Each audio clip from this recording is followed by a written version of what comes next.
Gaziantep bas.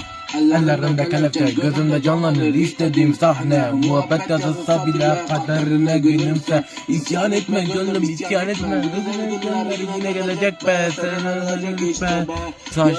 Saçlarına ak düşmüş, kıyamam ben. Yarim sen gel bana, ne olur kaderin derdini söyle.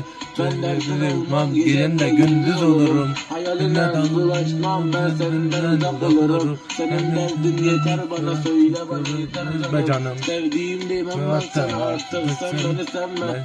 Sen ben sana yaklaşamam zaten. Sen benim olmasan ellerin var.